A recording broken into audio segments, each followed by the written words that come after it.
ওই তোর কামারা মুরগি আছে না? নেতা মুরগি তো আছেই। 30টা রোজা 30টা মুরগি দিবে আমারে, বুঝছস? আর পারলে ঈদের দিন 2-4-5টা বাড়াইয়া দিস। আবার এটা চান্দা পাবিস না, কারণ আমি এই এলাকার নেতা। তোর যা কিছু হতো আমারই দেহন লাগে, বুঝছস?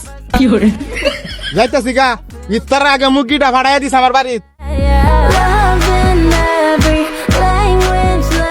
কিসে ভাই নেতা চান্দাসা 30টা রোজায় 30টা মুরগি দিতাম, আর ঈদের মধ্যে আরো 5টা বাড়াই দিতাম। সব শুনছি। আমি এই জায়গা সন্ধ্যা বন্ধ থাকবাম, একটা লাড়ি লয়ে বয়ে থাকবাম। এই নেতা আয়োগ বাইরিয়া এলাকা ছাড়া করবাম। বাংলাদেশের ভিতরে কোনো চান্দাবাজ রাখতাম না। চান্দাবাজি করবো, তারে 30টা রোজা 30টা মুরগি দেওয়ার লাগবো। এই চান্দাবাজির টিয়া দেয়া, চান্দাবাজির মুরগি দেয়া, 30টা রোজা রাখবো, তার রোজা ঢিক হইব।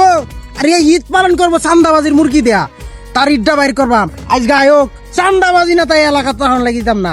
আমি কার হইতাছি ন কি আছে ভাই, আমি একটা লাড়ি নিয়ে আইতেছি, নেতার পুটকিতে মুরগি আড়াইয়াম।